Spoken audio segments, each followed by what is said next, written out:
ही एक चैलेंज है कि डेटा नहीं कम है, मतलब लिमिटेड डेटा है हाल फिलहाल की लिस्टिंग। ग्रो लेकिन फोकस में है। ग्रो मेरे ख्याल से आप सभी बहुत क्लोजली इसको वॉच कर रहे होंगे और आज भी देखिए 6.5% ये स्टॉक का चल चुका है। लिस्टिंग के बाद अब तक अगर हम देखें पिछले 5 दिनों में तो ये 80% से ज़्यादा इस वक्त चलता हुआ नज़र आ रहा है और जिस तरह की ग्रोथ दिखा रहा है उसमें हमने कल भी इस पे चर्चा की थी और जो टारगेट एक्सपर्ट्स ने दिए थे 180-85 के, वो तो अचीव भी होते नजर आ रहे हैं। हमने ईटीना स्वदेश के इसी शो में की ग्रोथ पर चर्चा की थी और देखिए जबरदस्त इंपैक्ट नजर आ रहा है। मैं मानता हूं कि चैलेंज है, डेटा लिमिटेड है, लेकिन बाकी ओवरऑल पर्सपेक्टिव बिजनेस और इसके पूरे एक कह सकते हैं पर्सपेक्टिव को देखते हुए किस तरह का नजरिया आपका बन रहा है? तो देखिए, ग्रो पे कमेंट करना बहुत मुश्किल है प्रशांत जी। यहाँ पर डेटा बहुत कम है।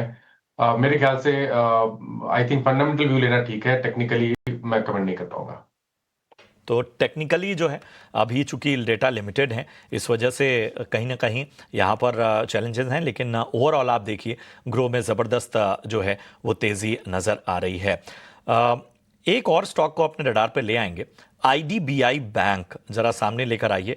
आज आईडीबीआई बैंक में भी तेजी नजर आ रही है। वैसे तो ओवरऑल बैंकिंग में देखें तो एक अलग ही मोमेंटम है। आईडीबीआई बैंक इस वक्त 2% से ज़्यादा चलता हुआ यहाँ पर नज़र आ रहा है।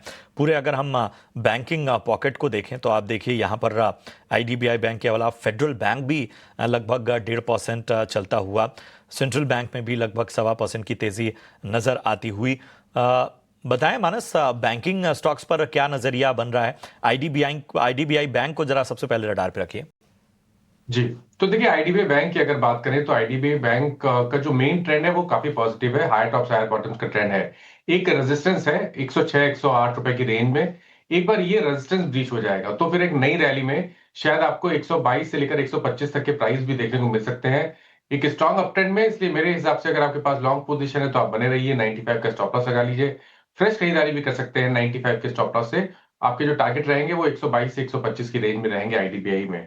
एयू बैंक की मैंने थोड़ी देर पहले बात की थी। एयू बैंक काफी बढ़िया लगता है। और उसके अलावा फेडरल बैंक में भी ध्यान रखिए, क्योंकि फेडरल बैंक में आज एक फ्लैग पैटर्न का ब्रेकआउट देखने को मिला है और इस ब्रेकआउट के बाद 239 के स्टॉप लॉस से एक पोजीशन ट्रेड ले सकते हैं, जहां आप उम्मीद कर सकते हैं कि स्टॉक 250 के लेवल्स को टच कर सकता है। चलिए, तो federal bank, AU small finance bank, IDBI bank का इन तीनों पर बुलिश नजरिया मानस जी की तरफ से आता हुआ। चलिए अब